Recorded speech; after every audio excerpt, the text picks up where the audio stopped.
I am not sitting next to that guy. He needs to move. I am not sitting next to him. You need to move him. He is not real. Have you ever wondered what dignity costs when the world decides you don't belong? Imagine boarding a plane, holding a valid ticket for the seat you paid for, yet being told you don't deserve it.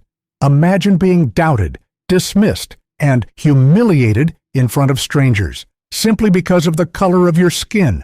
What would you do? Would you fight back with anger, or sit quietly, carrying the weight of history on your shoulders, waiting for truth to speak louder than prejudice?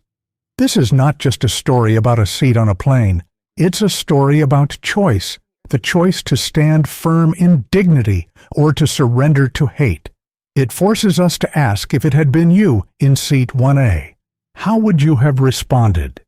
And if you were a bystander, would you have spoken up or stayed silent?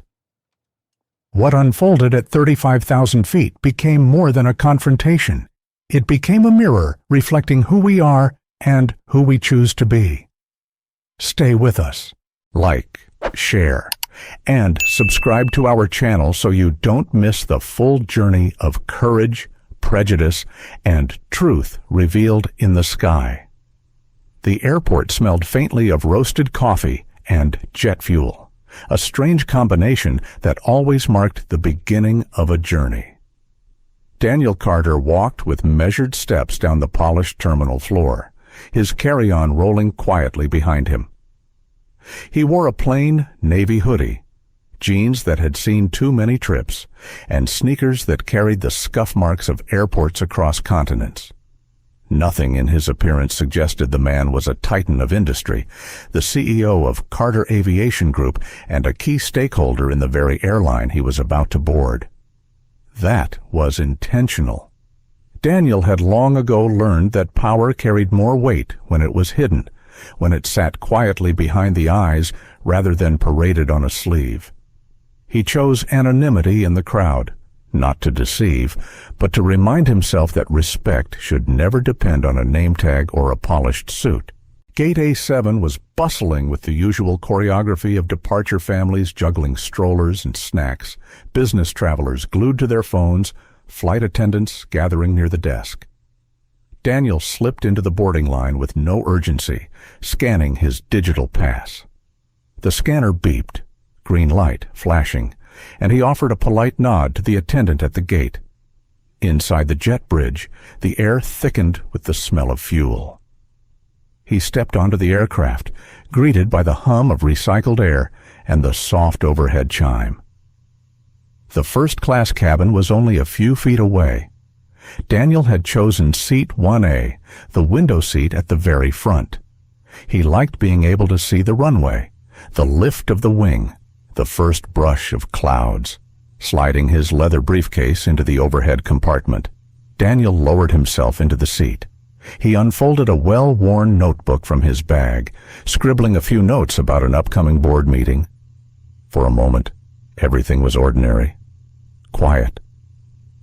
And then it wasn't. A sharp, cutting voice sliced through the calm. "Get your black ass out of my seat." The words landed like a slap, freezing the air around him. Passengers turned their heads, necks craning, whispers already moving like static. Daniel lifted his eyes. A woman stood in the aisle, her blonde hair pulled tight into a bun, diamond bracelet flashing in the overhead light. She was in her mid-40s, wearing a tailored blazer that screamed old money and old entitlement. Her name, though he did not yet know it, was Victoria Barnes. Her finger pointed at him with the certainty of someone who had never been challenged. "This is my seat. You don't belong here. Move." Daniel closed his notebook with deliberate calm. He didn't raise his voice. He didn't frown. He simply reached into his pocket and lifted the boarding pass, holding it out with steady hands. "Seat 1A, he said evenly. "That's what this says." Victoria let out a dismissive laugh, the kind that dripped superiority. "Oh, please, that piece of paper doesn't fool me. Look at you. Hoodie. Sneakers. Do you think anyone here believes you paid for first class? The cabin stirred. A teenage girl 2 rows back pulled out her phone, whispering excitedly into a live stream. Oh my God, she's really saying this. You guys need to see this. The lens of dozens of phones began to rise, the drama already spreading beyond the walls of the plane. Daniel didn't flinch. He had been here before in boardrooms, in negotiations, in daily life, where the color of his skin carried assumptions heavier than luggage. He knew the script, but this time he wasn't simply a passenger. The first flight attendant to appear was Emily Ross, a young woman with a bright smile trained for customer service, but not for conflict. She leaned toward Victoria as if the woman were the victim. "Ma'am, is everything all right?" Victoria gestured dramatically, her tone dripping with indignation. "This man is in my seat. I am a platinum member. I fly this airline every month. He refuses to move. Do something." Emily turned to Daniel, her smile stiffening. "Sir, maybe there's been a misunderstanding. Economy is further back." Gasps rippled across the rows. A man in business attire muttered under his breath, "Why won't she just check the ticket?" But his voice drowned in the swell of tension. Daniel extended the boarding pass again. His tone never wavered. "This says 1A, please. Read it carefully." Emily's eyes flicked over it for less than a second before dismissing it. She shook her head, her tone sharper now. "Sir, please don't make this harder. Just find your seat so we can depart on time." Phones tilted higher. The teenager's live stream ticked upward, hundreds, then thousands tuning in. Comments scrolled fast. "This is discrimination. Why won't they check his ticket?" Victoria folded her arms, leaning back slightly as if she had already won. "You see, even the staff know this seat is mine. He doesn't belong here." The atmosphere thickened. Daniel felt the weight of every stare pressing down on him, yet his expression remained calm, almost serene. 2 rows behind, a gray-haired gentleman leaned into the aisle, his voice firm. "Perhaps you should verify his boarding pass before escalating further." Emily stiffened, embarrassment flickering across her face. She gestured for backup. "Michael, I need you here." Michael Torres, the purser, strode forward with authority. His eyes swept the scene quickly, and his judgment was immediate. He didn't even glance at Daniel's ticket. "Sir," he barked, "please get to your proper seat. We will not delay this flight over confusion." Daniel lifted the pass again. Closer this time. "This is my proper seat. 1A. Michael shook his head, jaw tight. "We don't have time for fakes. Move, or I'll call security." The cabin gasped audibly. The teenager whispered into her camera, "They won't even look. This is insane." Her viewership climbed into the tens of thousands. Daniel exhaled slowly, his patience deliberate. Then he said the words that made the whole cabin lean forward. 2 minutes, he said softly, almost to himself. "In 2 minutes, everything changes." His voice carried no anger, only certainty. Victoria smirked, misinterpreting his calm as defeat. "Keep pretending. You'll be in the back soon enough." Daniel set his boarding pass neatly on his lap, then picked up his phone.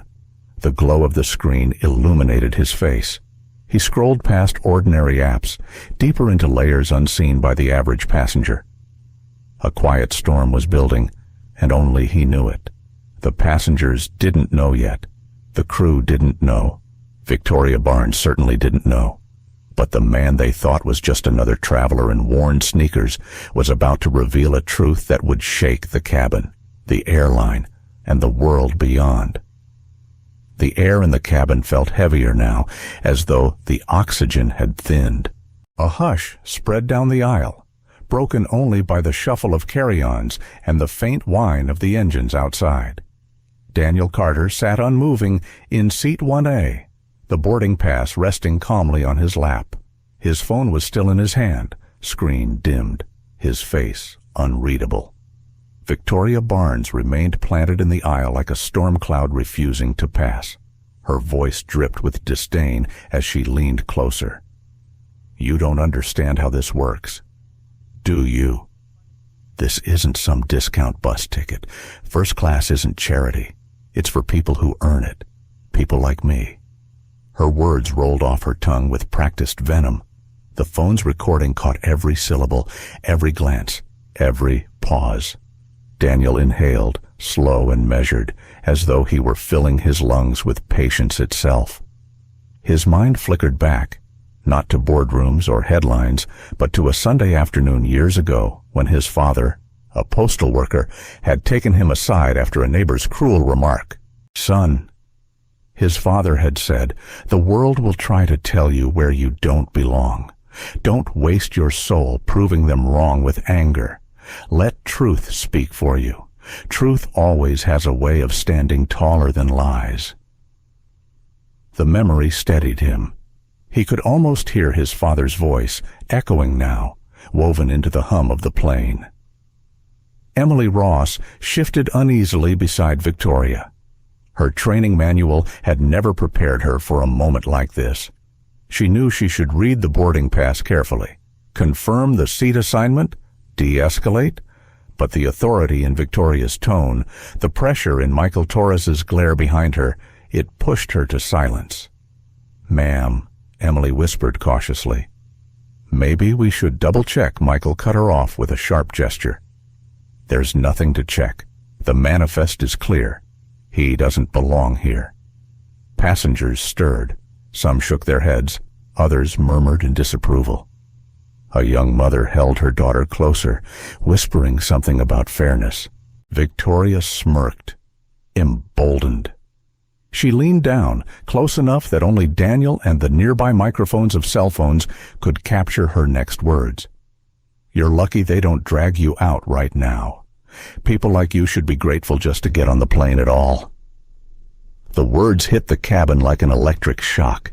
A man in row 3 let out an audible groan of disgust. The teenage live streamer whispered into her phone, "She actually said that. Oh my God, she really said that." Comments exploded across her screen. "Unbelievable. Racism at 30,000 feet. Someone stop this." Daniel didn't answer right away.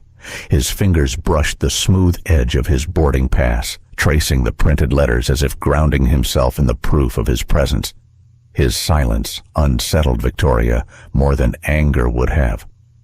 "Why aren't you saying anything?" she snapped. "Admit it. You don't belong here." Daniel finally lifted his gaze, meeting her eyes without flinching. His voice was soft, almost gentle. "Respect isn't earned by seats or status.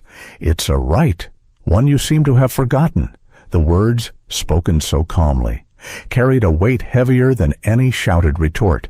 They hung in the air, undeniable. Michael Torres stepped closer, irritation sparking in his eyes. "Sir, if you don't move now, I will call ground security and have you escorted off this plane." Daniel looked up at him, the faintest smile tugging at the corner of his mouth. "Do what you need to do. But first, read the pass. That's all I ask." Michael didn't budge. He turned instead to Emily. "Call them." Emily hesitated, her eyes darting from Michael to Victoria, then to Daniel's calm face. She swallowed hard.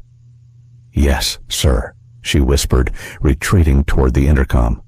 Victoria folded her arms, her confidence swelling. "Finally, we'll have this sorted." She turned toward the cabin, raising her voice just enough for everyone to hear. "Don't worry, folks. We'll be on our way soon. No imposters slowing us down." The word imposter rippled like an insult through the rows. An older gentleman in a tweed jacket leaned forward, his voice firm. "Madam, you might consider lowering your voice. No one here seems convinced you're in the right." Victoria's face flushed crimson, but she didn't back down. Daniel leaned back in his seat, closing his eyes for a moment. His mind wavered, not with doubt, but with the weight of choice.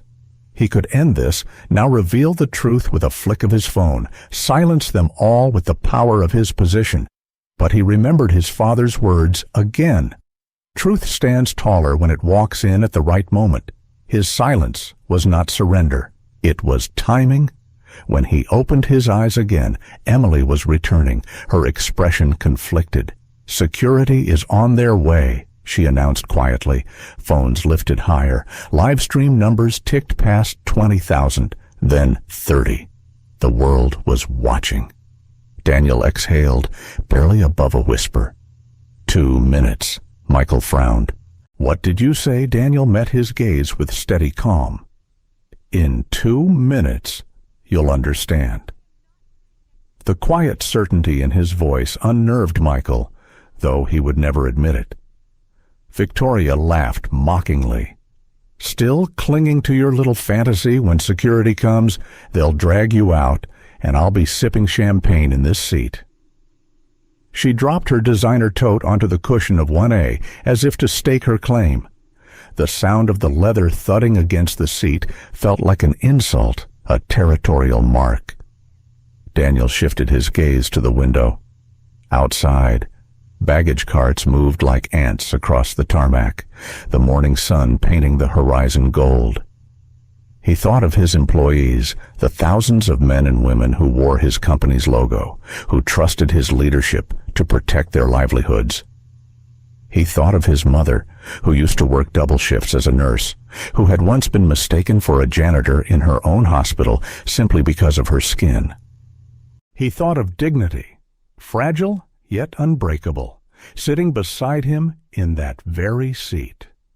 The captain's voice broke through the intercom, casual and unaware of the storm brewing in his cabin. "Ladies and gentlemen, we'll be closing the boarding door shortly. Please take your seats and prepare for departure." The irony was bitter. Everyone except the man with the rightful ticket was being asked to take their seat. Daniel felt the knot in his chest tighten, but it wasn't fear, it was restraint, coiled and waiting. His hand brushed his phone again. Soon, just a little longer. Victoria leaned closer, whispering harshly, "I'll enjoy watching them throw you out. People like you need to be reminded of your place." Daniel turned his head slowly, meeting her eyes with a quiet steel. His words were measured, deliberate. "My place is right here, whether you see it or not." The sentence wasn't loud, but every nearby passenger heard it. A murmur of approval moved through the rows, faint but growing. And then the aisle cleared as 2 men in security uniforms appeared at the front of the cabin. One was tall, broad-shouldered, his face stern Eric Johnson. The other was slimmer, calmer in demeanor, with sharp, thoughtful eyes. David Kim. Emily gestured toward them nervously. "This is the passenger causing the disruption." Eric crossed his arms, glaring at Daniel. "Sir, you need to come with us." "David." However, paused, his gaze lingering on the boarding pass resting openly on Daniel's lap. He didn't speak yet, but his brow furrowed slightly. The tension tightened like a rope pulled taut. The phones, the whispers, the cameras all waited for the next word, the next move. Daniel's fingers brushed his phone one more time. The moment was almost here. 2 minutes, he whispered again, this time with the faintest smile. Eric Johnson's presence filled the narrow aisle like a wall of muscle and authority. His uniform was pressed to perfection, the silver badge gleaming under the cabin lights. He stepped forward with the certainty of a man used to instant compliance. "Sir," Eric barked, his voice firm enough to cut through the whispers. "You've been asked to leave this seat. Stand up now and follow me. We're not doing this the hard way." Passengers flinched at the harshness of his tone. Phones lifted higher, capturing every angle. The teenage live streamer whispered breathlessly, "Okay, security's here. This is about to blow up." Comments scrolled by the hundreds. "Don't let them bully him. This is wrong." Daniel Carter didn't move. He sat upright in 1A, posture dignified, gaze steady. The boarding pass still rested openly on his lap like quiet evidence. He lifted it slowly, presenting it with deliberate calm. "This is my seat," he said in an even tone. "Seat 1A. That's what my ticket shows. Please, check it." Eric glanced at the paper but didn't bend to look closer. His jaw tightened. "We don't have time for games. Get up, or I'll escort you myself." Victoria Barnes let out a satisfied hum, her arms crossed in triumph. Finally. Someone with sense? She turned to the cabin as though the cameras were her stage. "See, they're handling it. We can all relax now." But no one relaxed. Murmurs of discontent spread instead. A man in business attire leaned toward his neighbor, whispering angrily, "Why won't they just scan the ticket? It takes 2 seconds." Standing a step behind Eric, David Kim remained silent, his eyes fixed on the boarding pass. Unlike his partner, he didn't rush. He studied Daniel's expression, the calm tone, the absence of panic. It didn't match the profile of someone sneaking into first class. Something about it gnawed at him. Michael Torres, the purser, stepped in again, his frustration bubbling. "Officers, just remove him. He's disrupting the flight. We've already lost precious minutes." Daniel looked at Michael with that same quiet steadiness. "You've lost more than minutes. You're losing your integrity." The sentence landed with quiet force. Michael flushed, his jaw tightening as though he'd been struck. Eric stepped closer, looming over Daniel. "I won't ask again. Stand up." Daniel lifted his eyes slowly, meeting Eric's glare without flinching. His voice was soft, almost too soft for the tension in the air. "You're asking the wrong man to move. The problem isn't here." The calmness unsettled Eric. He was used to anger, shouting, resistance. He wasn't used to serenity. Victoria, emboldened by Eric's aggression, jabbed her finger toward Daniel. "Drag him out if you must. People like him always think rules don't apply. Show him they do." The words, sharp and venomous, rippled through the cabin. Gasps followed. A woman in the 4th row called out, "Ma'am, enough!" "You're embarrassing yourself." Victoria turned, aghast. "Excuse me, you don't know what you're talking about." The cabin was no longer silent. The passengers, once passive, were beginning to stir. Some muttered in agreement with Daniel. Others raised their phones higher, determined to capture every word. David finally spoke, his tone calm but firm. "Before we move anyone, we should verify the boarding pass properly. That's standard procedure." Eric shot him a look. "We don't need to waste time. Look at him." The slip of words made a few passengers recoil. Look at him. The meaning was clear. Daniel caught it too. He didn't pounce, didn't raise his voice. Instead, he let the silence after the words stretch, making the weight of the bias undeniable. "Exactly," Daniel said finally, his voice still quiet. "You're looking at me, not at the truth in front of you." The teenage live streamer whispered fiercely into her phone. He just destroyed them with that line. This is history. Her viewership soared past 50,000. Michael, growing redder by the minute, tried again. "Sir, stop playing riddles. This is simple. You move, or you're removed." Daniel's lips curved into the faintest smile. "Simple. Yes. But not in the way you think." He tapped the boarding pass lightly with his finger. "Read what's here, or the world will." The phrase sent a ripple of electricity down the rows. The passengers knew they were already the world's eyes.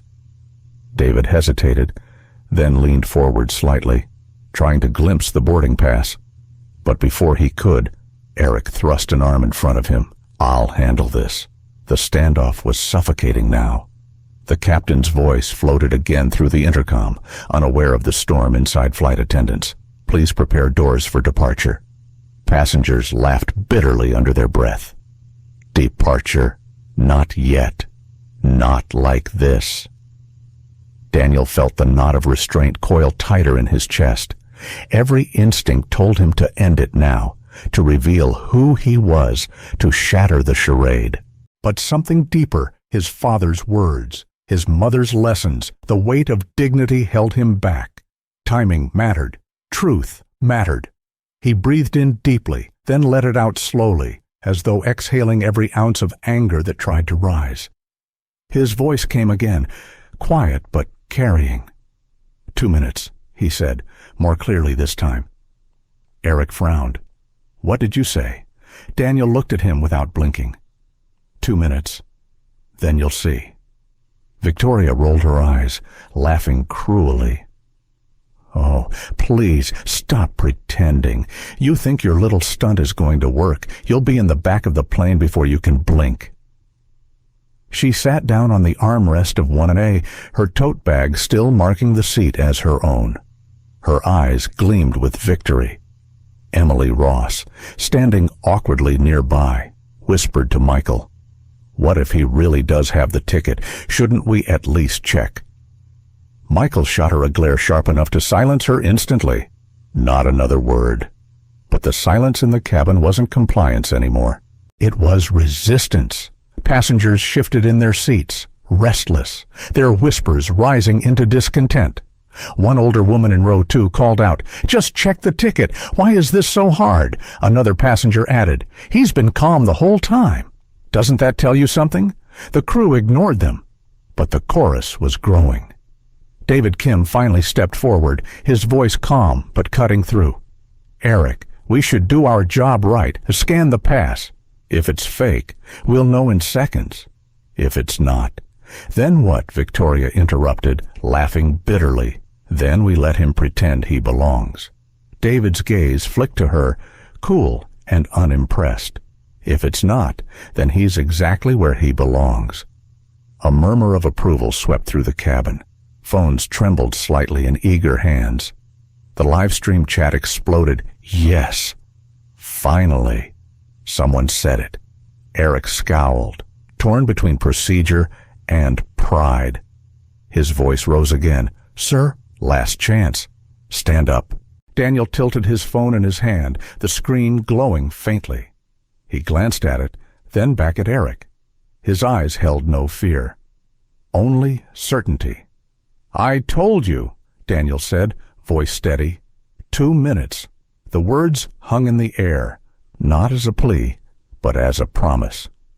The atmosphere inside the cabin was no longer just tense, it was combustible. The weight of unsaid truths pressed down on everyone, thick as the recycled air. The passengers weren't just watching anymore, they were part of the unfolding drama, their whispers merging into a restless chorus. A man in row 3 leaned forward, his voice carrying across the cabin. "Why is this still happening? Just check the man's ticket." Phones tilted toward him as he spoke, the live stream audience devouring every new voice of dissent. The teenage streamer who had started filming whispered into her mic, "It's not just me now.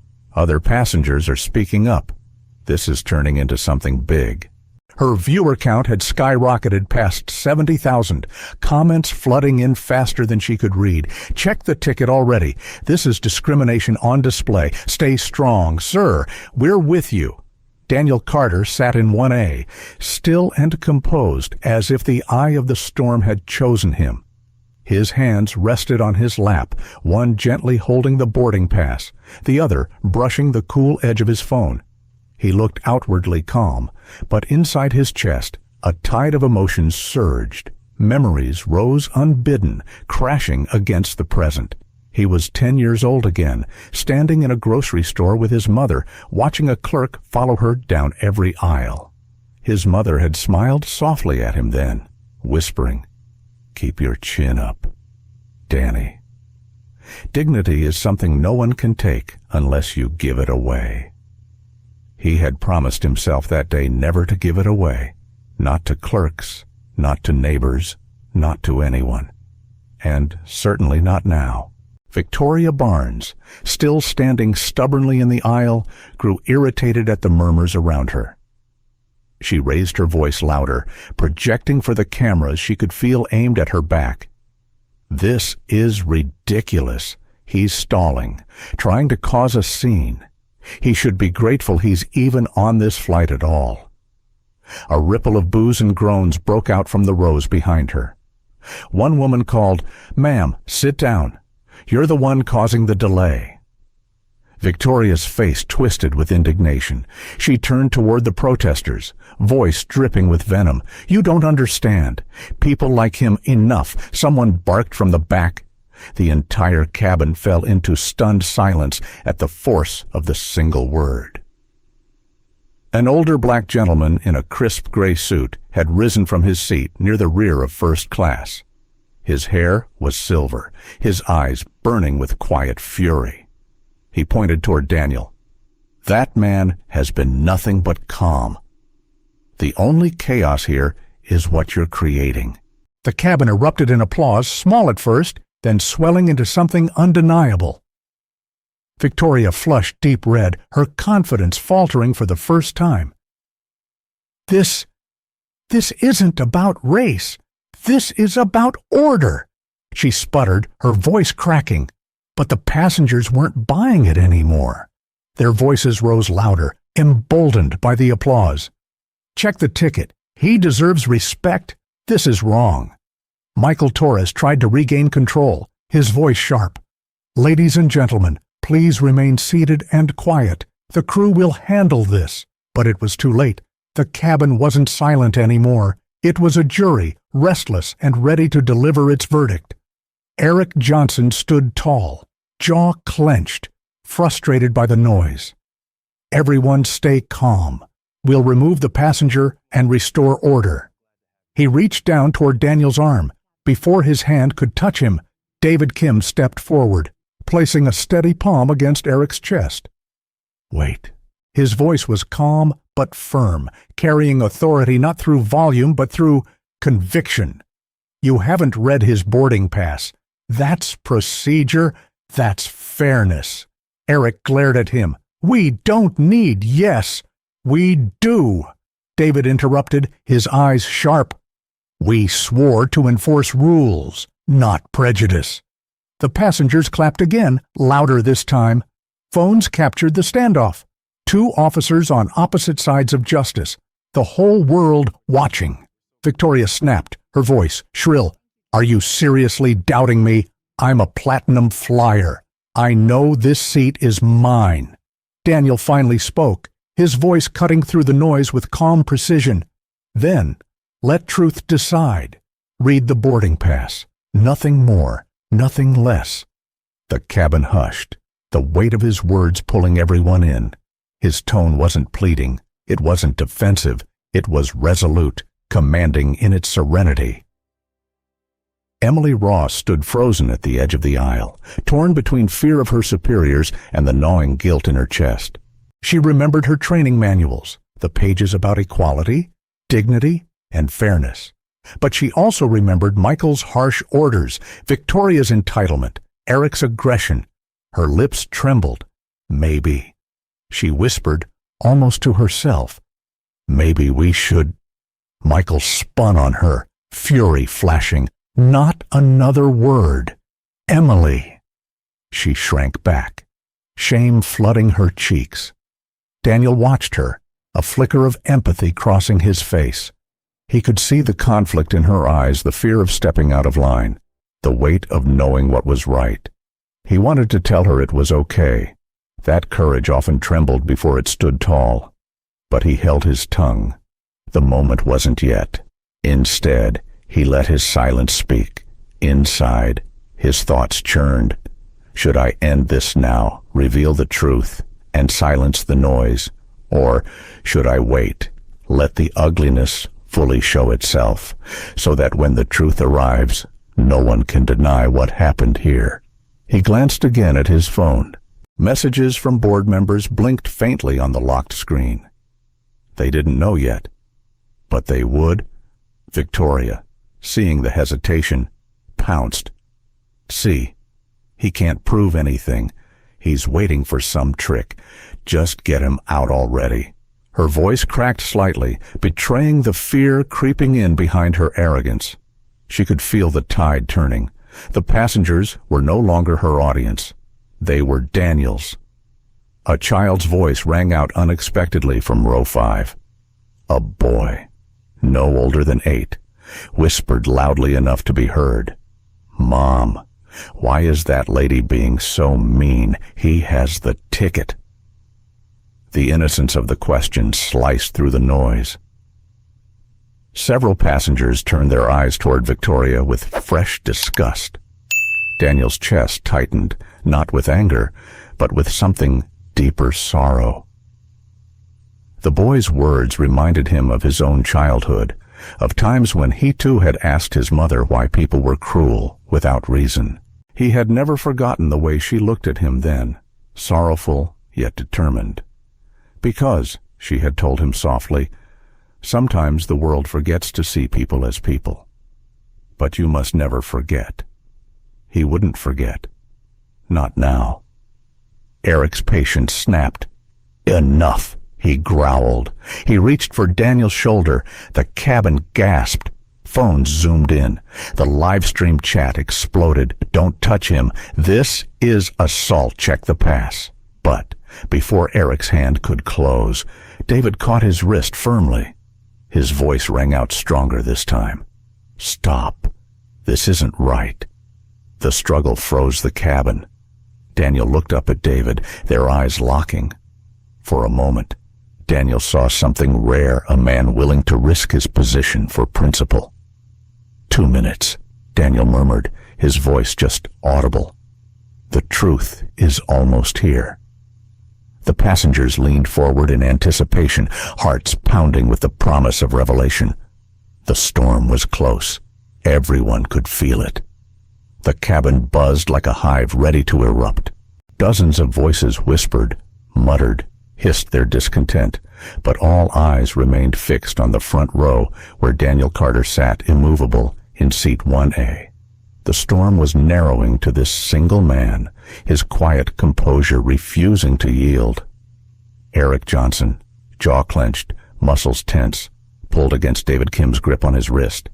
The passengers watched, breathless, as 2 officers stood locked in silent struggle. Eric's voice came low, seething with frustration. Let go. David, don't undermine me in front of them. David's calm eyes didn't waver. Then, do your job right in front of them. Check the boarding pass. The murmurs grew louder, rippling down the rows. Phones captured every angle, comments flooding live-stream screens. David is the only one making sense. Eric looks like a bully. This is going viral. Michael Torres stepped forward, authority brimming in his voice. Officers, stop debating. Remove him now. I'm in charge of this cabin. Daniel turned his head slightly, his gaze steady on Michael. You're in charge of service, but not of truth. The sentence hung in the air, cutting sharper than any shouted protest. Even Michael's breath seemed to catch at the audacity of it. Victoria Barnes pounced on the silence, raising her voice so everyone could hear. You're wasting time. He's a fraud, and the longer you indulge him, the more ridiculous this gets. We'll miss our departure because of him. Do your jobs, but instead of applause, her words met a wall of groans. A woman in row 4 snapped back. You're the one causing the delay, not him. Another voice chimed in. Yeah, lady, sit down already. Victoria flushed crimson, her confidence faltering, but she refused to retreat. Her tote bag still claimed the cushion of 1A like a flag planted in disputed land. Daniel lowered his gaze for a moment, staring at the leather bag in his seat. His chest tightened, but not with anger, with memory. He thought of his mother's hands, roughened by long hours in latex gloves, carrying groceries home after double shifts. He thought of the time a stranger had once yanked a shopping cart from her grip, assuming she was the help. That memory, that sting, lived inside him still. This isn't about a seat, he reminded himself. It's about dignity, about every seat, every place denied to someone who looked like me. Eric finally yanked free from David's grip, his patience gone. Enough, he barked. If you won't stand up, I'll make you. He reached for Daniel's arm again, this time gripping tighter. Gasps shot through the cabin. Phones zoomed closer. The live streamer whispered breathlessly, "He's touching him." Oh, God, this is about to explode. But Daniel didn't flinch. He didn't jerk away or resist. He simply turned his head toward Eric, his voice steady as stone. "Every hand that tries to remove me only reveals more of the truth you're ignoring." The words landed heavy, like an invisible weight pressing against Eric's chest. He hesitated, grip loosening just slightly. David seized the moment, stepping in between them. "That's enough. Eric, this isn't how we handle disputes. We're supposed to de-escalate, not inflame." Eric scowled. He's refusing to comply. That's on him. David's voice sharpened. He's not refusing. He's asking you to do your job, verify the ticket. That's procedure. That's fairness. And you're ignoring it. The passengers erupted in applause, some clapping, others shouting agreement. The cabin wasn't just restless anymore. It was siding. Michael's face turned a dangerous shade of red. Everyone quiet down. This is crew authority, not a democracy. But democracy had already walked in through the camera lenses. The world outside the plane was watching, judging, weighing every word and gesture. Daniel exhaled slowly. His calm so deliberate it made the chaos around him look childish. He tilted his phone in his hand again, the glow lighting his features. His thumb hovered, ready. 2 minutes. He whispered, the words almost lost in the roar of voices. This time, more than a dozen passengers heard. The phrase rippled down the cabin like a prophecy. What does he mean? 2 minutes, someone asked aloud. The teenage streamer whispered into her phone. He keeps saying that. He knows something. Something big is coming. Victoria barked a bitter laugh, though her voice trembled at the edges. Oh, please. He's bluffing. He's trying to scare us into giving in. Don't let him fool you. But her bravado was cracking. Sweat beaded at her temple, her fingers tightening on the armrest as though she could hold back the shifting tide with sheer will. Then, cutting through the noise, a new voice entered the fray. "Ladies and gentlemen, this is your captain." The intercom carried the words with calm authority. But this time, the voice wasn't routine. It wasn't about seatbelts or weather updates. Captain Robert Allen's tone was measured, steady, but unmistakably curious. "I've been informed of a situation in the first-class cabin," the captain continued. "Before we proceed, I need clarity. Mr. Torres, report." Michael snapped to attention, relief flooding his features. "Captain, we have an unruly passenger in 1A who refuses to comply with seating rules. Security is handling it." Daniel's eyes flickered with something almost like amusement. He knew the captain's role. He knew the manifest waiting in the cockpit. The truth was closer than anyone realized. Before he could speak, David cut in. "Captain, with respect, the passenger has shown a boarding pass for 1A. No one here has verified it properly. We should confirm before escalating further." Silence hummed through the cabin, the intercom quiet for a beat. Then the captain's voice returned, firm. "Agreed. Verification is step 1. Bring the boarding pass forward." The passengers erupted in cheers, clapping loud enough to rattle the overhead bins. Phones caught every angle, the internet roaring approval. Michael froze, his authority slipping like sand through his fingers. "Captain, that's unnecessary. We already know bring the pass," Captain Allen repeated, sharper this time. "That's an order." All eyes turned to Michael, his face burning with humiliation. Slowly, reluctantly, he gestured toward Emily. "Fine. Collect it." Emily hesitated, then stepped forward toward Daniel. Her hands trembled slightly as she reached for the pass. Daniel didn't resist. He placed it gently in her palm, his voice quiet but certain. "Read it carefully." She unfolded it, scanning the lines. Her eyes widened, her breath catching audibly. The cabin waited, silent but pounding with anticipation. Emily's lips parted. It says, "Seat 1A, Daniel Carter." The passengers erupted in gasps, applause, and shouts of vindication. The live stream comments flooded with exclamation points, the numbers surging past 100,000 viewers. Victoria's face drained of color. She shook her head furiously. "That's fake. It has to be fake." But Emily shook her head, her voice trembling now with guilt. "It's real. It matches the manifest. I should have checked earlier." Her words broke something open in the cabin, a dam of tension releasing into outrage. Passengers booed Victoria, some shouting, "Apologize," others calling for her removal. Eric stepped back, suddenly unsure of his footing. David released a long breath. Vindicated. Daniel leaned back in his seat, his calm unshaken. His phone buzzed in his hand. A message lighting the screenboard is watching. He smiled faintly. The truth was beginning to surface, but the storm wasn't over. 2 minutes, he murmured once more, his voice carrying above the noise. The truth always arrives. Right on time. The sound of Emily Ross's trembling voice still echoed in the cabin. It's real. It matches the manifest. For a moment, silence blanketed the plane. Even the whir of the air system seemed to hush, as if the aircraft itself paused to absorb the truth.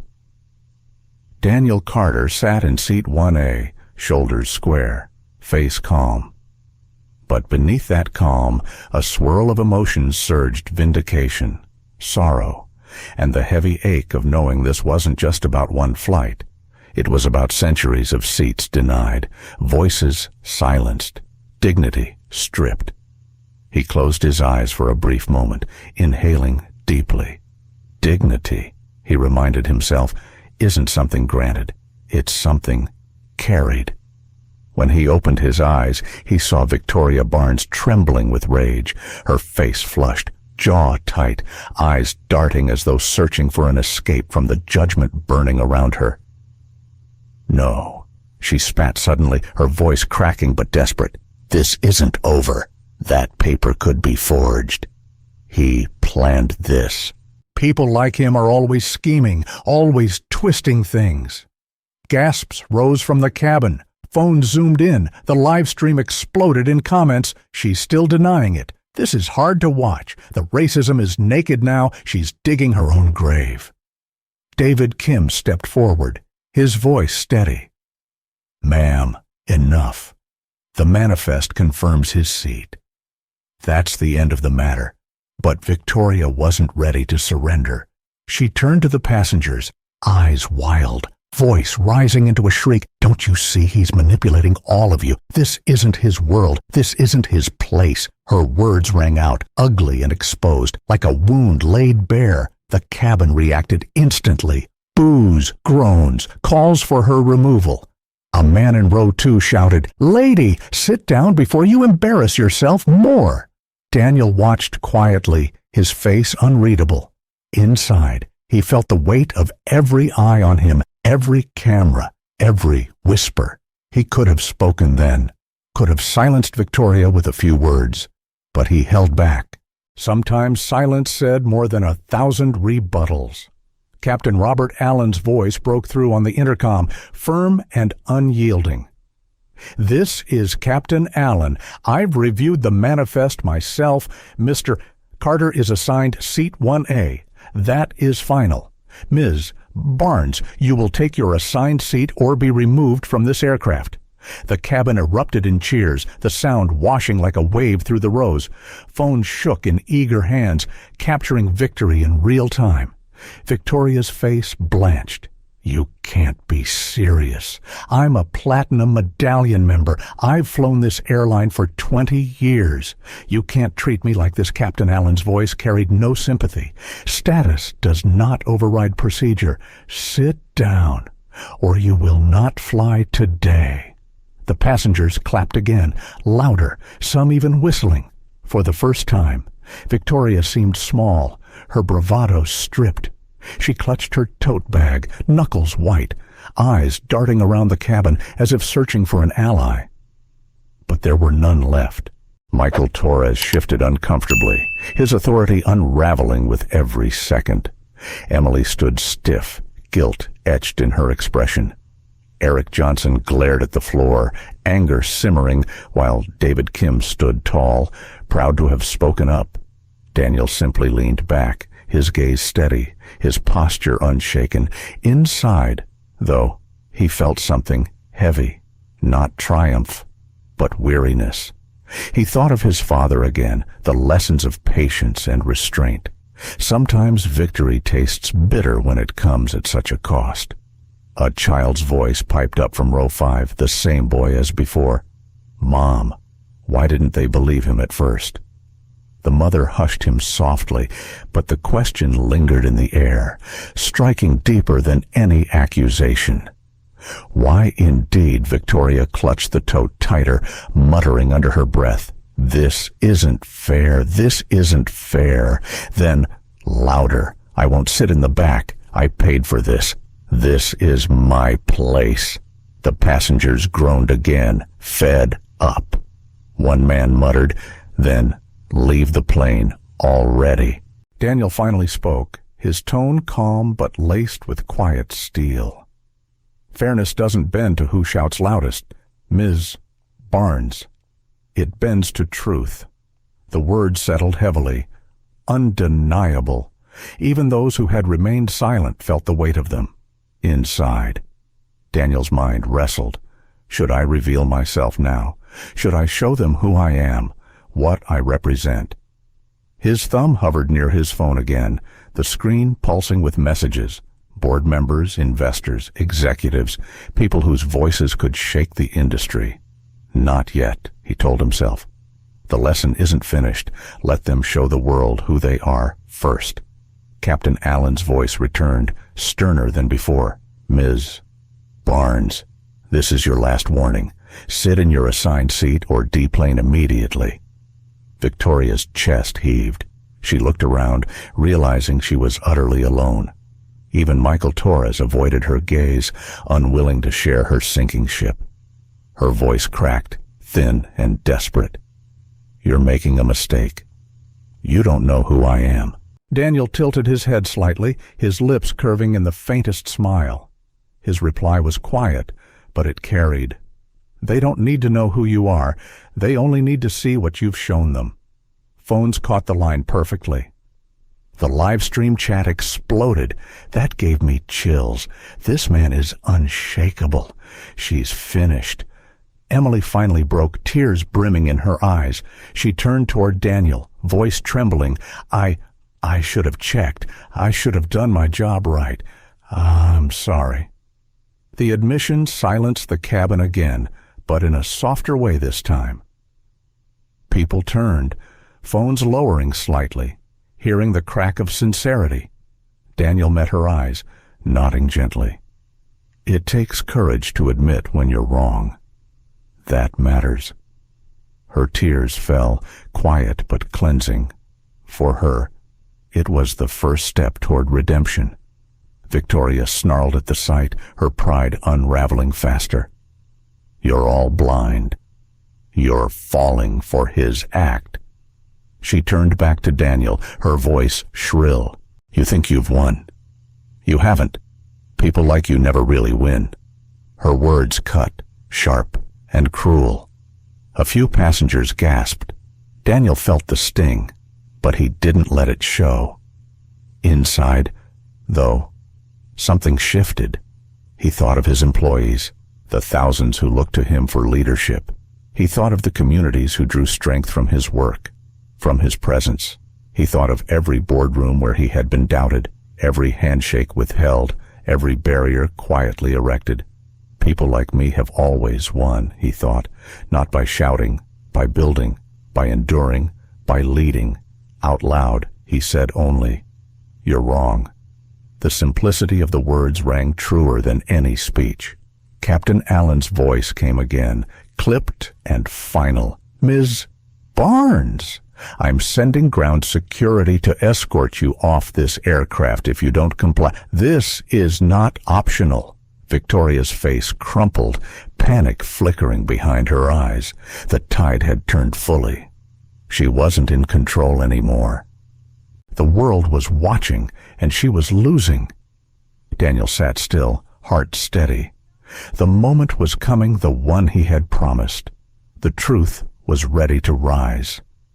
2 minutes, he whispered again, almost to himself, but the passengers heard it this time. Their eyes widened, anticipation sparking like fire. Something bigger was coming, and they could feel it.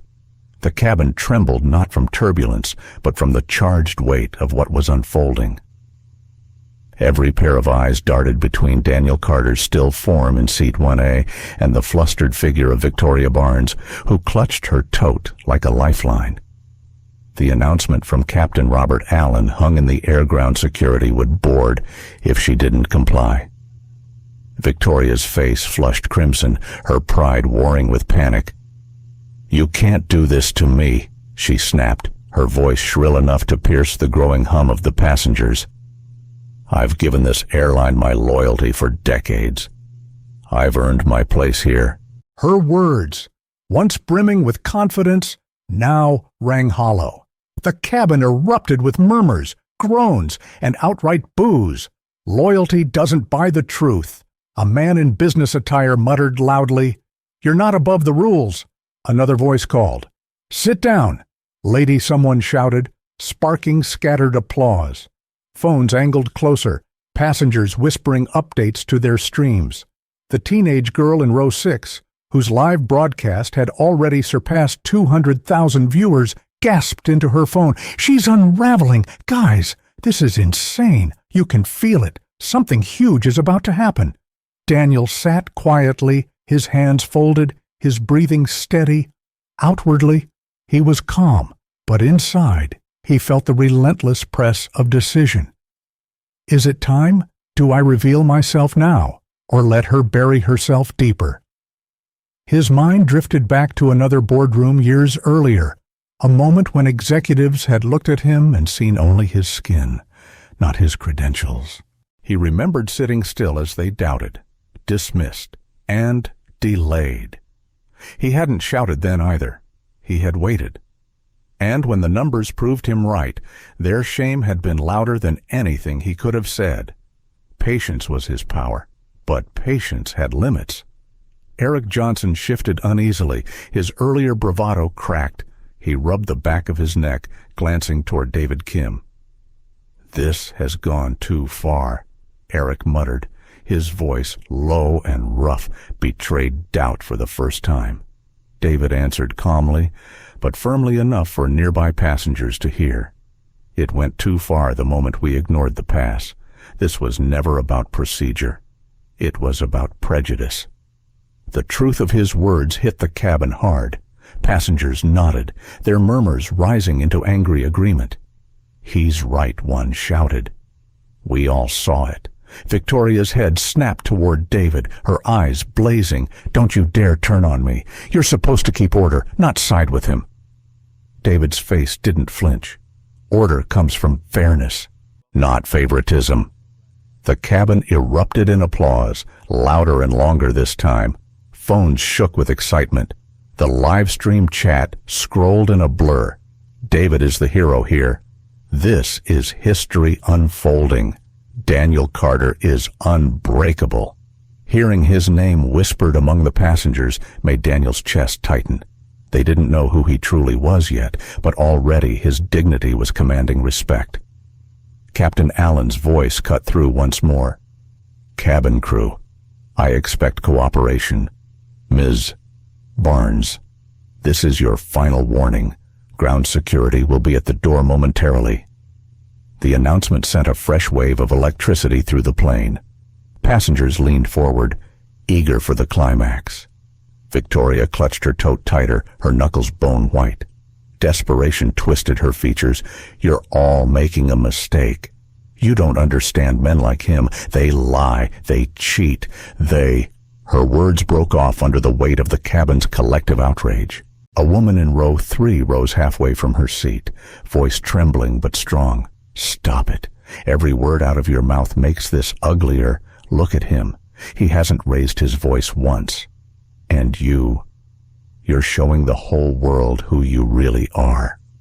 The applause this time was thunderous, echoing through the cabin like a verdict. Daniel felt the emotions swell inside him, not triumph, but sorrow mingled with pride. Sorrow that such ugliness still thrived, pride that strangers were standing against it. His thoughts whispered, is this the moment? Do I finally end it? He glanced at his phone, its screen glowing faintly. Messages stacked atop one another, board members watching. Media already calling. Decision point. He breathed deeply, steadying himself. Not yet. Let the truth come when the world is fully ready to hear it. Timing matters. Emily Ross, her cheeks still stained with tears, edged closer to Daniel. Her voice cracked as she spoke softly enough for only nearby passengers to hear. I don't know how you stayed so calm. I feel ashamed for what I did. Daniel met her eyes, his own expression warm but resolute. Calm isn't the absence of anger. It's the refusal to let anger own you. Her lips trembled, tears slipping down again, but this time there was something different. Hope. Victoria hissed at the exchange, her voice dripping venom. Don't listen to him. He's manipulating all of you. Daniel turned his gaze to her, serene, but piercing. Truth doesn't need manipulation. It just needs time. The passengers shivered, their phones capturing the quiet power in his words. The live stream erupted. This man is pure strength. I've never seen someone so calm under fire. He's about to flip everything. I can feel it. Suddenly, the sound of movement at the front of the plane broke the moment. The boarding door cracked open. 2 ground security officers stepped inside. Their presence tall, official, unavoidable. Their dark uniforms contrasted against the cabin's muted tones, their footsteps echoing ominously down the aisle. The passengers hushed instantly, the cabin falling into tense silence once more. Every phone tilted toward the scene, every breath held. Victoria's face twisted with panic. No, you can't remove me. I'm the victim here. He's the one who caused all of this. Her words rang hollow, desperate. The officers ignored her protests, their eyes calm but firm. One spoke, voice clipped. Ms. Barnes, you've been ordered to comply. Take your assigned seat, or you'll be escorted off this aircraft. Victoria clutched her tote like a shield, her body trembling. This isn't fair. You're all against me. Don't you see what's happening? This is a setup. The cabin erupted in groans, boos, and shouts of enough already. Daniel sat still, his chest rising and falling in steady rhythm. Inside, though, his heart pounded with the weight of choice.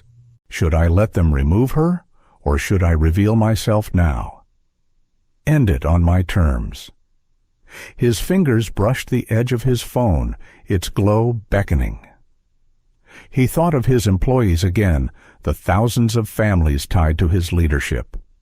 He thought of the investors, the boardrooms, the future of the airline itself. He thought of the boy in row 5, whose innocent question still echoed. Why didn't they believe him at first? That was why. This wasn't just about one woman in one seat. This was about showing the world what dignity looked like when tested. He lifted his gaze, meeting the eyes of every passenger within sight. His voice came soft but carried through the silence. 2 minutes, he said once more, the phrase now a promise everyone understood. The passengers leaned forward, breathless. Phones zoomed in, live stream comments exploding like fireworks. It's coming. He's about to reveal something. 2 minutes. He keeps saying it. What's happening? I've never been this glued to a video in my life. Even the officers paused, glancing at each other as if sensing they were part of something larger than routine procedure. Victoria shook her head wildly, desperation spilling into her tone. Don't listen to him. He's nobody. He's nothing. You'll regret this when you realize her voice cracked, drowned out by the murmurs of passengers who had already chosen their side. Daniel sat taller, his phone now resting openly in his hand. He wasn't rushing. He wasn't afraid. He was waiting for the perfect second, the one when silence itself would beg for truth. The cabin was no longer divided. It was united, holding its breath for the reveal that everyone knew was seconds away. The aisle stretched long and narrow as the two ground security officers advanced, their boots thudding softly against the carpet. The entire cabin seemed to hold its breath, every passenger glued to the unfolding drama. Victoria Barnes pressed her tote tighter against her chest, her body rigid, trembling with fury and panic. "Stay away from me," she shouted, her voice shrill enough to slice through the air. "I've done nothing wrong. He's the fraud. You should be arresting him."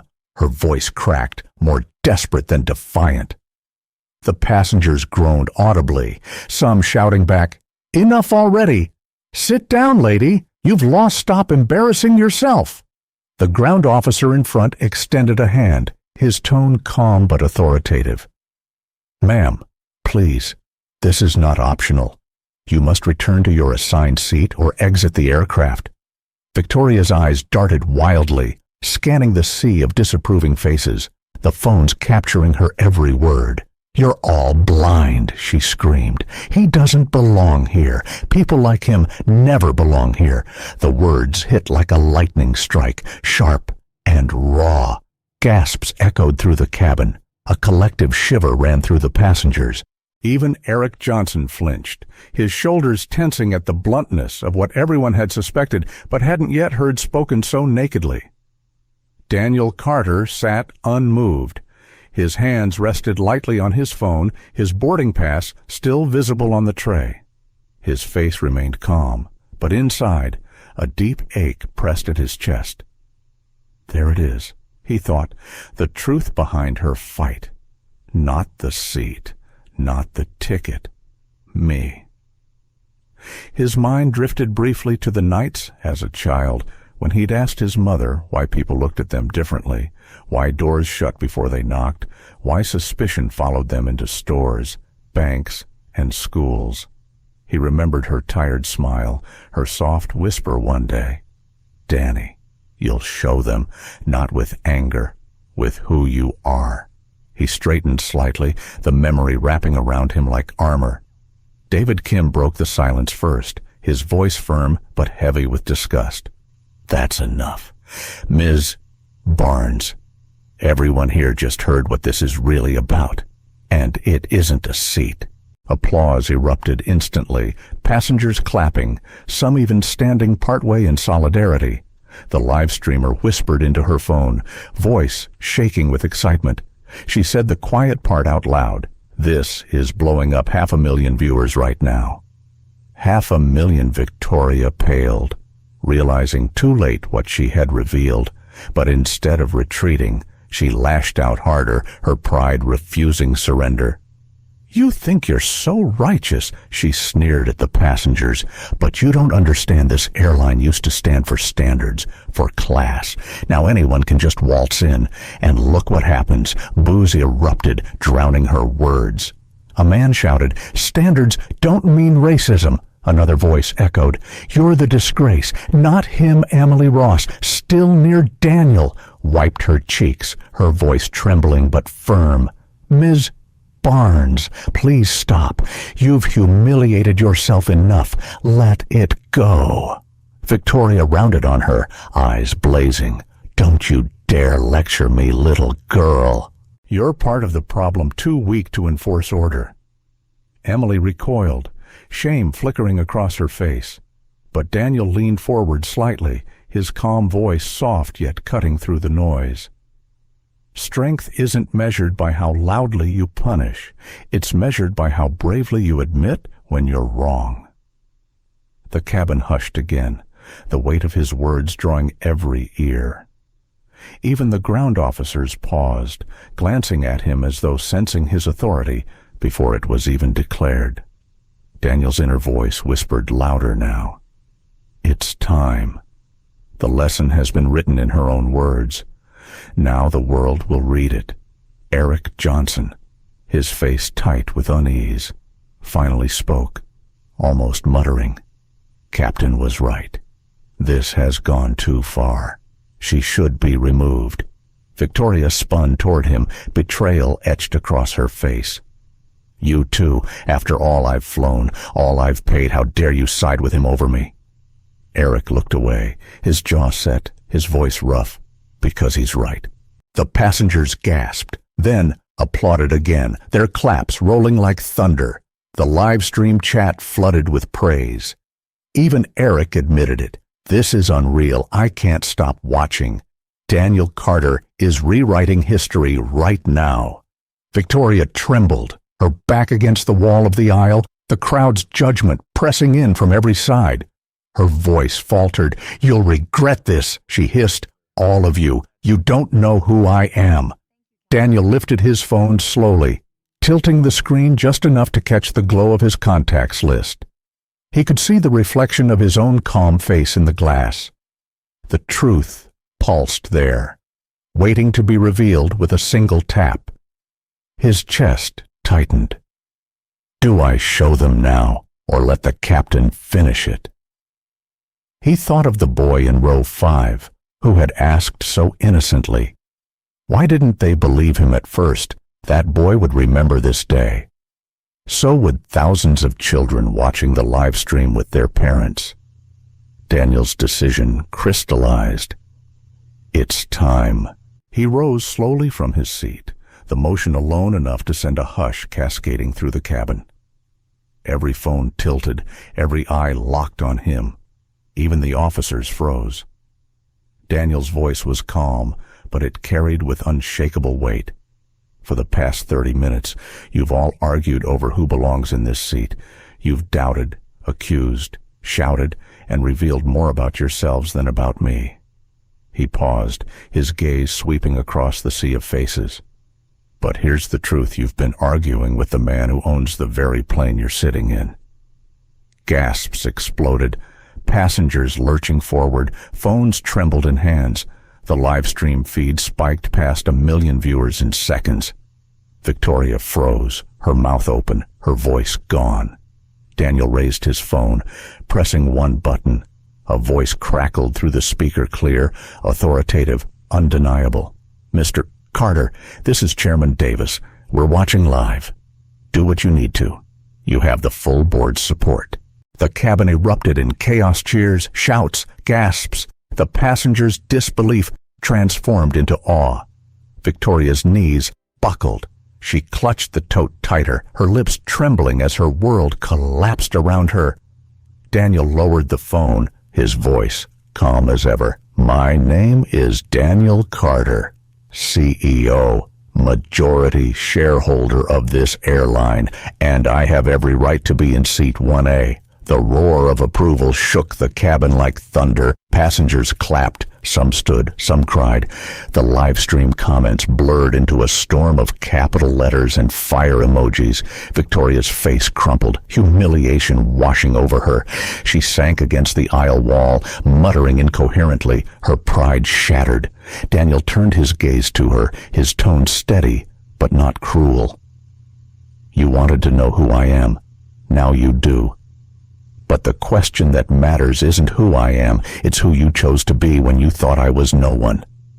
Silence followed, heavier than any jeer.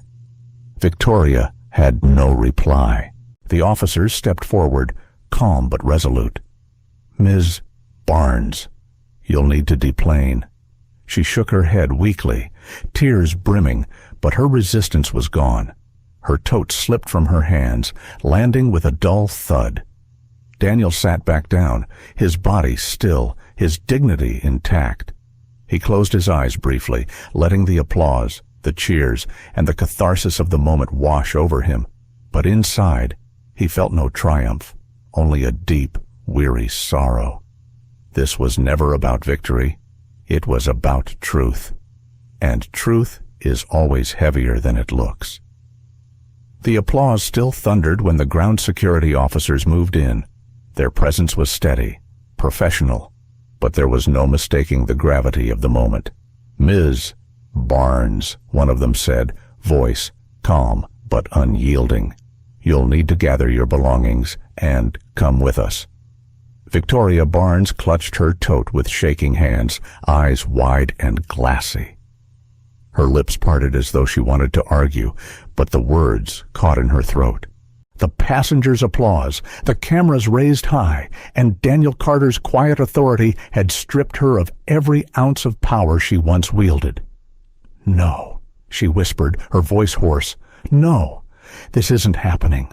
But it was. One officer gently took her elbow. "Ma'am, please." Her knees seemed to weaken beneath her. The tote slipped from her hands again, landing with a dull thud in the aisle. The moment replayed like a symbol, her claim to seat 1A falling to the floor once more. The passengers watched silently now, their boos fading into something else, a collective recognition that this was no longer just confrontation. It was collapse. Victoria looked around wildly, searching for an ally, but found only judgment in every pair of eyes. Her gaze lingered briefly on Michael Torres, pleading silently for support. But Michael, pale and shaken, looked away. His authority was gone, and he knew it. Emily Ross shifted uncomfortably, guilt etched across her face. For a second, their eyes met, and Emily felt a pang of pity for the woman unraveling before her. But it was fleeting. Victoria's cruelty had been naked, her pride venomous. The officers guided her gently toward the aisle. She stumbled, her once confident stride reduced to hesitant, shuffling steps. The cameras followed her mercilessly, capturing every moment. The live stream ticker flashed as viewership crossed 2 million. The teenage streamer whispered into her mic, "She's being escorted off." Guys, this is history. This is more than a flight, it's a movement. Victoria muttered broken phrases as she passed row after row. "You'll regret this. I'll sue. You'll see." But her voice was drowned by the sea of cameras, the murmurs, the soft laughter of disbelief. As she reached the door, the cabin erupted in one final wave of applause, not triumphant, not cruel, simply resolute. A verdict delivered. The door closed behind her, sealing the moment. Silence settled again, but it was a different silence now. Not tense, not fearful. Heavy, transformative. Daniel Carter remained in seat 1A, his phone resting in his lap, the glow fading as the call ended. He exhaled slowly, shoulders loosening, though his face betrayed no pride. He wasn't smiling, he wasn't gloating, he was thinking. This is what it takes, he told himself, patience, restraint, the willingness to bear the ugliness until it's undeniable. But he felt the ache in his chest, the cost of having to prove what should have been unquestionable. The cost of dignity tested in public view. Around him, the passengers began to murmur. Some leaned toward each other, whispering disbelief. Others stared openly at him, awe in their eyes. "That's the CEO," one man asked aloud. "I can't believe it," another said. "No wonder he was so calm," a woman murmured. Phones pinged with notifications. Social media was ablaze. Hashtags were already trending. "War Seat 1A." Daniel Carter, "War Dignity in the Air." The teenage streamer wiped tears from her eyes, her voice breaking on the live stream. He's not just a CEO, he's a symbol. We all saw what happened, and the world is watching. Daniel glanced at her briefly, offering a small nod. She gasped, her camera trembling. "He saw me, Ari, he actually saw me," she whispered to her viewers. The crew, meanwhile, stood frozen in their own storm of thoughts. Michael Torres looked hollow, his earlier bluster gone. He realized every decision he had made, the dismissal, the arrogance, the siding with prejudice, had been broadcast to millions. His career flashed before his eyes, the cracks widening. Emily Ross stared at Daniel, tears brimming again, shame twisted in her gut, but so did something else, the faint glimmer of hope that she could change, that she could learn. She whispered softly, "Thank you for staying calm, for showing us." Eric Johnson leaned against the wall, arms crossed, his face a mask of conflict. He had been aggressive, had nearly forced Daniel out. Now he saw how wrong he had been. His pride stung, but underneath was the bitter taste of regret. David Kim stood tall, steady, his conscience clear. He felt the eyes of the passengers on him, some nodding in approval. He hadn't been perfect, but he had spoken when it mattered. That was enough for now. Captain Robert Allen's voice filled the cabin again, solemn but steady. "Ladies and gentlemen, thank you for your patience. We've resolved the situation. We'll be departing shortly. Please remain seated." But everyone knew they wouldn't forget.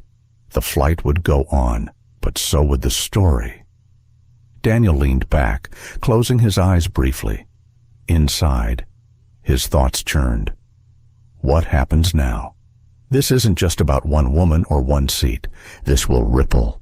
Policies, training, oversight. It all has to change. He pictured boardrooms filled with executives scrambling to contain the viral storm already raging online. He imagined regulators taking notes, activists preparing statements, journalists drafting headlines. And he thought of the boy in row 5. The innocent question. Why didn't they believe him at first echoed again in his mind. That boy would carry this moment into adulthood, proof that truth can be challenged but not erased. Passengers began to approach, cautiously, some offering handshakes, others quiet words. "Mr. Carter, thank you. You handled it with such grace. You made us proud today." Daniel accepted their words with humility, nodding, speaking softly. "Thank you for seeing the truth when it mattered." Inside, though, he knew it shouldn't have taken so long. The live stream ticker flashed again, 3 million viewers. Comments poured in by the thousands every second. Politicians, celebrities, and civil rights leaders were already weighing in. The story had leapt from the cabin into the bloodstream of a nation. Emily lingered nearby, guilt heavy in her voice. "Mr. Carter, I don't expect forgiveness, but I want to do better. Please tell me how." Daniel regarded her quietly. He could see sincerity in her eyes, trembling but real. "Start by remembering today," he said gently. "Remember what it felt like to doubt me and what it feels like now. Then choose differently every time you face that choice again." Her tears fell freely, but she nodded. "I will." Eric remained silent, his pride locking his throat. But the look in his eyes betrayed something unspoken shame. David placed a hand on Daniel's shoulder, a rare gesture of camaraderie. "For what it's worth," he said softly, "you showed me what it means to stand tall. Thank you." Daniel nodded, a faint smile breaking through his calm. "You did the right thing when it mattered. That's what people will remember." The cabin settled slowly, passengers returning to their seats, though their eyes lingered on Daniel. The story was no longer about Victoria Barnes. It was about him. Daniel turned his gaze to the window, the airport lights glowing beyond the glass. His reflection stared back at him, calm, strong, but carrying the weariness of a man who had fought this battle too many times. Maybe, he thought, this time the lesson will last. Maybe this time change will come faster. The engines hummed to life, the plane preparing for takeoff. But inside, the journey had already begun. By the time the engines roared and the plane began its slow taxi down the runway, the story of what had just unfolded inside Flight 1621 was already traveling faster than sound. Phones buzzed in every row, notifications streaming endlessly. News outlets blasted headlines across breaking news tickers. Airline CEO confronts racism at 35,000 feet, passenger removed. Daniel Carter reveals identity after humiliation in first class. Livestream of flight showdown. Hits 5 million views. The passengers were no longer just travelers. They were witnesses, voices in history, each of their perspectives already etched into the digital record. Daniel Carter sat quietly in seat 1A, gazing out the window. The dark tarmac slid by, dotted with orange lights. His reflection looked back at him, calm, composed, but heavy with the burden of what had just unfolded. Inside, his thoughts churned. The cameras saw. The world saw. But what will they do with it? Will this be another viral outrage, forgotten in a week, or will it finally mean something more? A soft knock at his shoulder pulled him from his thoughts. Emily Ross stood there, eyes still rimmed red. Her voice trembled. "Mr. Carter, I can't stop replaying everything I said, everything I didn't do. I keep thinking if I had just checked your ticket from the beginning." Daniel turned his gaze to her, steady but kind. Regret is only useful if it becomes change. What matters now is what you do tomorrow, and the day after, and every day after that. Her lips trembled. "I want to be better, not just for myself, for everyone who steps onto this plane." Daniel nodded. "Then start there, one choice at a time." Emily swallowed hard, then stepped back, relief and resolve mingling on her face. Across the cabin, Michael Torres sat rigid in his jump seat, staring at the floor. His authority had collapsed in front of millions, and he knew it. Whispers followed him even now, passengers muttering about his arrogance, his refusal to listen. He clenched his fists, a storm of pride and shame warring within him. How did I lose control so fast? Eric Johnson leaned against the galley wall, arms folded, eyes fixed on nothing. For the first time in years, doubt gnawed at him. His role had always been about authority, about swift compliance. But tonight, he had seen authority twisted into something cruel. He replayed the moment his hand had nearly dragged Daniel from seat 1A. The shame was sharp, cutting. David Kim moved through the cabin, speaking quietly with passengers, offering reassurance. His voice was calm, steady, his presence soothing. More than once, passengers reached out to thank him directly. "You stood up when it mattered," one woman said, squeezing his arm. He nodded, humbled. At the back, the teenage live streamer wiped her cheeks, overwhelmed by the flood of notifications. "Guys," she whispered into her phone, "it's not just viral. CNN just picked it up. The White House press secretary is tweeting. This isn't a story anymore. It's a movement." Daniel closed his eyes briefly, letting the weight of that truth sink in. A movement. That's what it has to be. Otherwise, this pain was wasted. The plane lifted into the night sky, engines humming, carrying not just passengers, but a message that would land harder than any aircraft. Hours later, as the flight continued smoothly, the world outside roared louder. News panels dissected every second of the live stream. Commentators debated what it meant for race, for power, for corporate responsibility. Civil rights leaders praised Daniel's composure. Politicians promised hearings. The Airline's board convened an emergency call. Their voices panicked, but unanimous action had to be swift, visible, undeniable. Inside the cabin, passengers whispered about what awaited them on the ground. Some drafted posts, others wrote statements.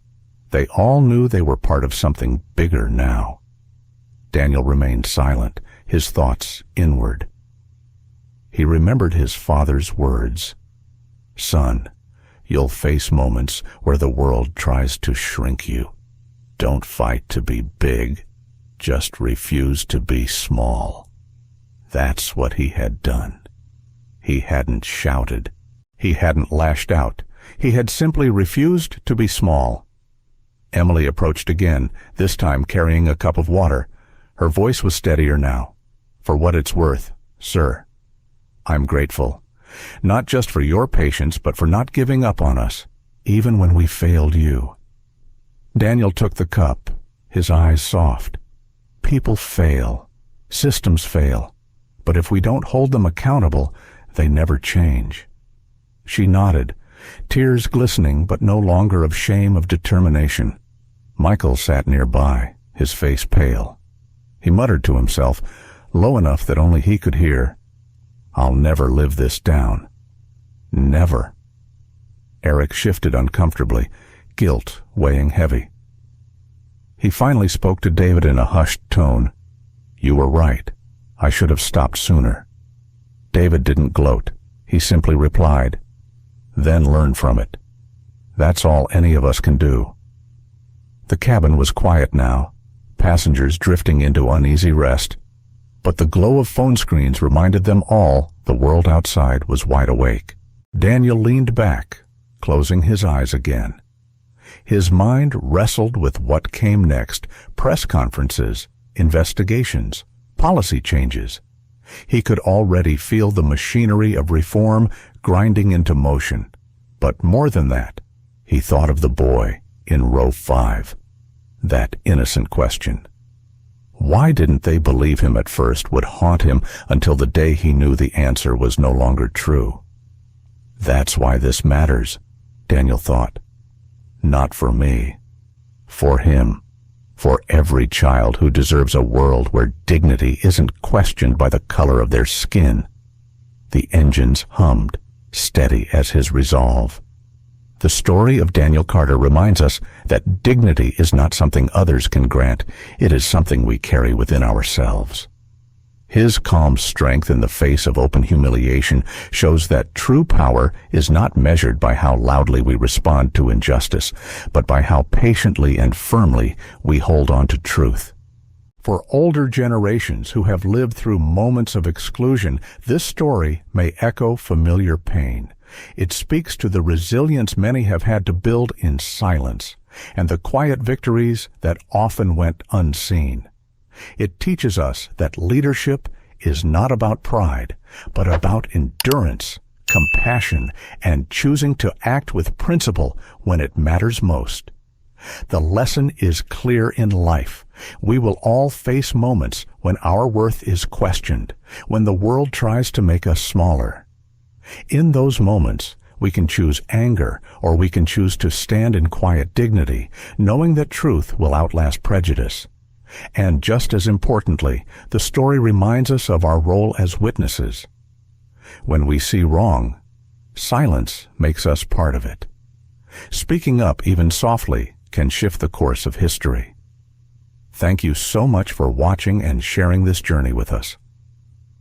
Stories like this only matter because you care enough to listen, to reflect, and to carry the lessons forward. If this story touched your heart, please like, share, and subscribe to our channel. Together, we can keep these conversations alive and create the change our world so deeply needs.